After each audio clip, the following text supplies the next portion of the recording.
सुबह की धूप ऊंची, ऑफिस की इमारत की कांच की दीवारों पर फैल गई पॉलिश किए हुए स्टील पर आग की तरह चमक रही थी। लोग तेज सूट में अंदर बाहर भाग रहे थे, ब्रीफ केस लिए हुए फ़ोन चेक कर रहे थे और जल्दी जल्दी बातें कर रहे थे, जैसे कि दुनिया उनके लिए इंतज़ार नहीं कर सकती। लेकिन चौड़े कॉरपोरेट प्लाजा के किनारे गहरे नीले रंग की वर्दी में एक सफाई कर्मचारी चुपचाप खड़ा था, थकी हुई आंखों से देख रहा था। उसका नाम देव था और हालांकि वह आंगन में झाड़ू लगाने वाले किसी अन्य रखरखाव कर्मचारी की तरह दिखता था, लेकिन उसके सीने में जिम्मेदारी और शांत संघर्ष का तूफान था। वह एक अकेला पिता था जो 2 साल पहले एक त्रासदी में अपनी पत्नी को खोने के बाद अपनी छोटी बेटी प्रिया का अकेले ही पालन पोषण कर रहा था।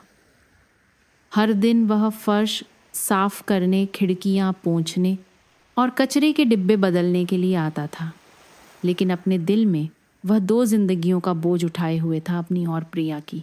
वह सुबह सामान्य लग रही थी, लगभग बहुत ही सामान्य, जब तक कि ऐसा नहीं हुआ, क्योंकि कुछ ही सेकंड में सब कुछ बदलने वाला था।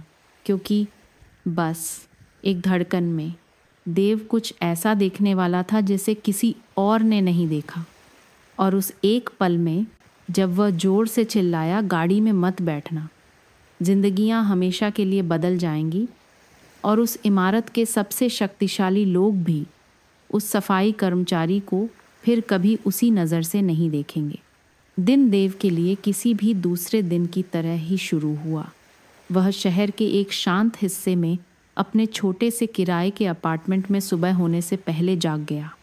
उसका अलार्म सुबह 5:00 बजे बजता था, लेकिन ज़्यादातर सुबह वह पहले से ही जागा होता था। बिस्तर पर लेटा फटी हुई छत को घूरता रहता था। उसके बगल में एक पुराने कंबल के नीचे लिपटी हुई उसकी बेटी प्रिया थी, जो केवल 8 साल की थी। उसके बाल बिखरे हुए थे, उसके छोटे हाथ एक भरवा भालू के चारों ओर लिपटे हुए थे, जिसने बेहतर दिन देखे थे। उसने धीरे से उसके माथे को चूमा, ऐसे वादे फुसफुसाए जिन्हें वह पूरा करने के बारे में निश्चित नहीं था। वादे कि उसका भविष्य बेहतर होगा, कि वह उसे मुस्कुराने के लिए अपनी पूरी ताकत लगा देगा, कि चाहे कितनी भी मुश्किलें क्यों न हों, वह हार नहीं मानेगा। उसने उसका नाश्ता तैयार किया, सादा पराठा, एक अंडा और एक गिलास दूध। उसने उसका छोटा लंच बॉक्स सावधानी से पैक किया, यहाँ तक कि उसमें स्माइली वाला एक छोटा सा नोट भी डाल दिया। हर दिन वह गुजारा करने के लिए 2 शिफ्ट में काम करता था, और हर दिन वह प्रिया से बड़े सपने देखने के लिए कहता था, भले ही उसके अपने सपने कर्ज, थकावट और दुहक के नीचे दबे हुए थे। 36 बजे तक वह पहले से ही उस कॉरपोरेट टावर पर था, जहां वह एक सफाई कर्मचारी के रूप में काम करता था। कर्मचारियों ने उसे मुश्किल से ही देखा। उनके लिए वह अदृश्य था, बस अपनी बेल्ट से चाबियां लटकाए पहुँचे और कचरे की थैलियां ले जाने वाला एक आदमी। लेकिन देव सब कुछ देखता था। सालों की सफाई ने उसे वह देखना सिखा दिया था जिसे दूसरे नज़रअंदाज कर देते थे। एक कालीन पर एक दाग, एक खिड़की में एक दरार, एक टिमटिमाता हुआ लाइट बल्ब।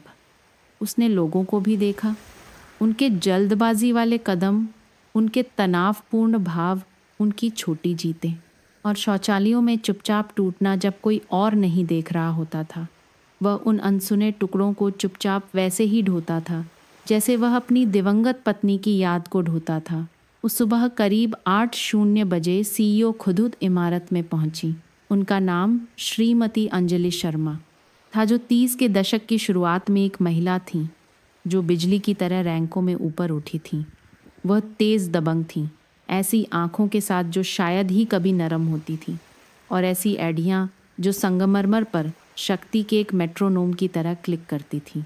ज़्यादातर के लिए वह अछूत थीं, महत्वाकांक्षा और सफलता का एक प्रतीक। देव के लिए वह बस एक और व्यक्ति थीं जिनकी वह सफाई करता था। हालांकि वह चुपके से उस आकार की कंपनी का नेतृत्व करने की उनकी क्षमता की प्रशंसा करता था। फिर भी उनकी दुनियाएं आकाश गंगाओं की तरह अलग थीं, या कम से कम ऐसा ही वह सोचता था। जैसे ही वह उस सुबह बाद में इमारत से बाहर निकली, किनारे के पास खड़ी अपनी चिकनी काली कार की ओर बढ़ रही थी, देव का ध्यान तेज हो गया। कुछ ठीक नहीं था। उसने हमेशा अपनी प्रवृत्ति पर भरोसा किया था।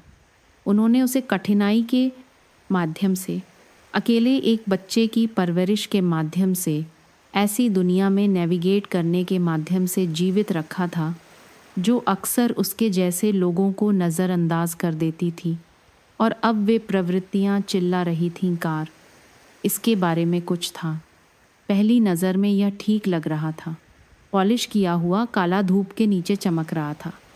लेकिन देव की तेज़ आंखों ने वह पकड़ लिया जो दूसरों ने नहीं देखा।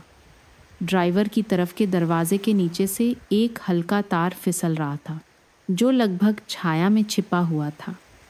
उसने यह भी देखा कि ड्राइवर सामान्य कंपनी का ड्राइवर नहीं था। ये एक अलग आदमी था जो सख्त बैठा था। आंखें घबराहट से अंजलि की ओर झपक रही थीं। जैसे ही वह पास आई, देव का दिल धड़कने लगा। उसका दिमाग उन सभी देर रात के क्राइम शो में वापस चला गया जो उसने देखे थे। कॉरपोरेट तोड़फोड़ बदला या इससे भी बदतर के बारे में सभी समाचार रिपोर्टें। यह सिर्फ एक गलती नहीं थी, यह सामान्य नहीं था। कुछ भयानक इंतज़ार कर रहा था और इसलिए डर ने उसके गले को जकड़ लिया। लेकिन हिम्मत ने उसे आगे बढ़ने के लिए मजबूर किया।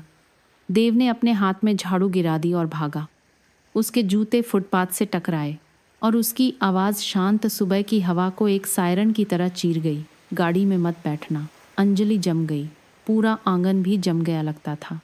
अधिकारियों ने अपने सिर घुमाए। सुरक्षा गार्ड चौंक गए। एक पल के लिए कोई नहीं समझा यह कौन सफाई कर्मचारी था जो उनके सीईओ पर चिल्लाए। उसकी हिम्मत कैसे हुई? लेकिन देव का हाथ उठा हुआ था। उसकी आवाज़ में हताशा भरी हुई थी। उसका चेहरा तात्कालिकता से तराशा हुआ था। सेकंड बाद अंजलि को एहसास हुआ कि क्योंकि जैसे ही वह रुकी, उसका हाथ कार के हैंडल के ऊपर मोड़रा रहा था। वाहन के नीचे से एक छोटी धातु की क्लिक की आवाज़ आई। एक ऐसी आवाज़ जो ज़्यादातर लोगों के लिए बहुत सूक्ष्म थी, लेकिन देव की चीख के बाद उस घातक शांति में यह अचूक थी। अंजलि की आंखें चौड़ी हो गईं क्योंकि डर उसके सीने में दौड़ गया। ड्राइवर घबराया हुआ लग रहा था। डैशबोर्ड के पास कुछ टटोल रहा था। सुरक्षा गार्ड आगे भागे और कुछ ही पलों में अराजकता फैल गई। उन्होंने अंजलि को पीछे खींचा, उसे ढालते हुए, जबकि देव कार के नीचे तार की ओर इशारा करते हुए एक तरफ उछला। वहाँ कुछ है, वह चिल्लाया। गार्ड नीचे झुके और जल्द ही सच्चाई सामने आ गई। वाहन के नीचे एक कच्चा लेकिन खतरनाक दिखने वाला उपकरण लगाया गया था। एक बम सीईओ की चिकनी काली कार को विस्फोट करने के लिए तैयार किया गया था।